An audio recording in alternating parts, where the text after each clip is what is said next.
Have you ever felt stuck and unable to start a conversation with someone you're attracted to? Suddenly, everything you thought you knew goes out the window and you're left feeling restless, jittery, a bundle of nerves, and unable to make a move. Well, today, we're here to help you with this ultimate guide to talking to your crush. We'll go over picking the right moment, the right mindset, things to remember, conversation tips, and techniques, all to help you secure a potential date. Let's get into it.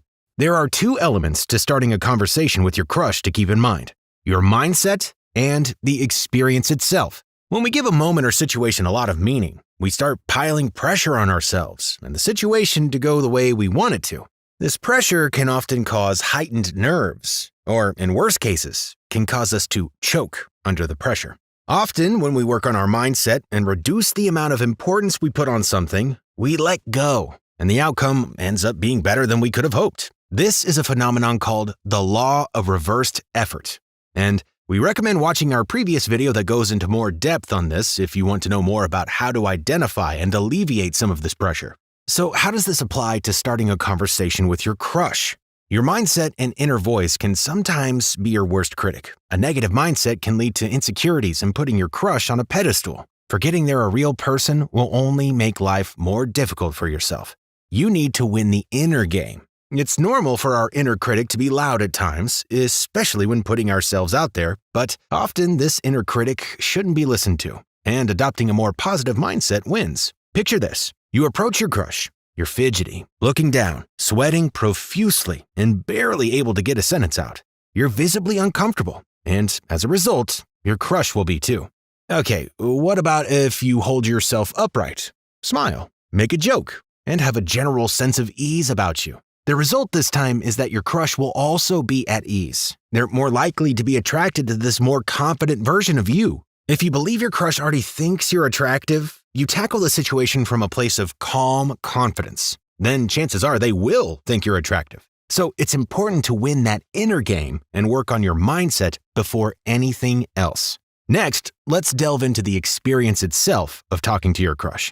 This part has a lot to do with the inner game too. So make sure you've mastered your mindset before approaching your crush. There are numerous subtle indicators that can project confidence or insecurity to others. Unconscious cues that can tell another person how we feel without even saying it. Let's go through a few general rules to keep in mind during the conversation to come across as more attractive, confident, and interested in your crush. Number 1, eye contact. Research shows that maintaining good eye contact, not too long or too short, will make you more liked by the person you're talking to. In fact, this conclusion was found by multiple studies on multiple occasions, proving just how powerful eye contact can really be. Number 2, don't rush. Talking or moving too fast will make you come across as nervous, whereas if you move or speak slower or calmer, you sound more self-assured, which is an attractive quality to have. Number 3, say their name. The author of How to Win Friends and Influence People, Dale Carnegie, famously said, "A person's name is to that person the sweetest and most important sound in any language."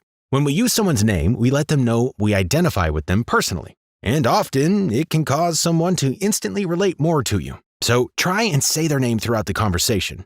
But just be careful not to go overboard with them, because if you're using someone's name too much, it might come off as a little creepy. Number 4, smile. It might sound cheesy, but a genuine smile can go a long way. It conveys warmth and indicates to a person that you're open and friendly. Number 5, the last and probably the most important general rule is be interested, not interesting. Imagine you're at a gathering or party. You're approached by one person who will not stop talking. They talk and keep bringing the conversation back to themselves. It's clear they find themselves very interesting. Now imagine talking to a second person. This person asks you questions about your life, laughs at the jokes you tell, pays attention to what you're saying, and seems to be genuinely interested in you. Which person would you like to talk to more? We're willing to bet that you'd want to talk to the person who is genuinely interested in you over the self-interested person.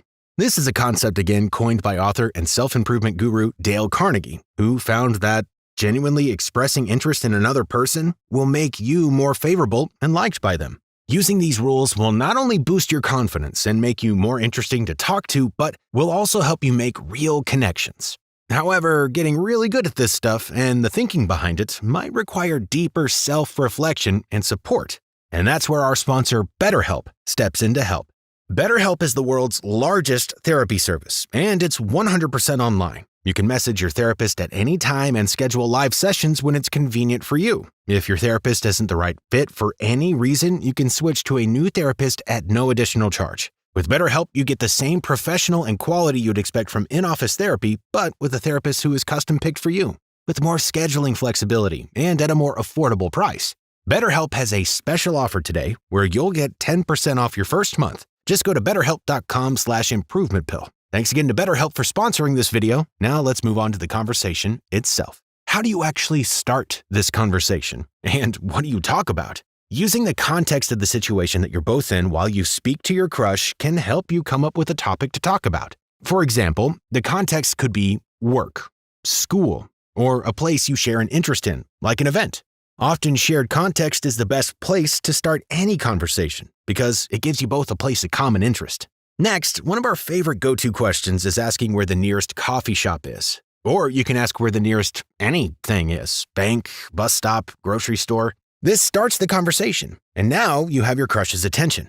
From there, you can have a few conversation topics ready to go. These can be related to anything, but it's best to keep them as close to common ground as you can. For example, if you know your crush has a hobby, ask him about it. If there's a new restaurant in the area you've been meaning to try, ask for their opinion on it. If you know your crush is on the shy side, tell a story you have about the area and follow up with a question. For example, "Oh, hey, I was just here the other day and I saw the funniest thing happen." Go into detail about what you saw and then ask your crush if they've been there recently too, or if that's ever happened to them. And remember, the more relevant the conversation is to the shared situation, the better, because of that common ground. You'll be easily relatable to your crush. You can even try complimenting your crush. Being honest and sincere in your appreciation for someone and acknowledging the good in them can go a long way. You could do this by saying something like, "You know what I really like about you?" Just make sure the compliment is genuine, and don't compliment them too often, as this can come off as a little off-putting. When the conversation is coming to a natural close, be direct. Making your interest known to your crush early is important. It means they aren't confused about your feelings about them. It'll also invite them to be more direct with you about their feelings. End the conversation by asking them out. For example, saying the following: "Hey, I like you. Would you like to go on a date sometime?" is direct and leaves no room for confusion on what your feelings are for your crush. It's better to know if this person is interested in you in the same way early on to avoid wasting any time or energy. And asking someone out directly like this will not only appear confident, but boost your confidence too. If your crush says yes, you're going on a date. We recommend watching our video on dating to really master your date, which you can find in the description below. If they say no, that's okay. In fact, it's a good thing that you've both been upfront about your feelings. This person might not have been for you, but you can take this as a good experience, learn from it, and move on. And that's it, a comprehensive guide to talking to your crush. Remember to win that inner game. Keep in mind those general rules. Talk about a topic that's common ground and end with being direct. Good luck, and catch you in the next one.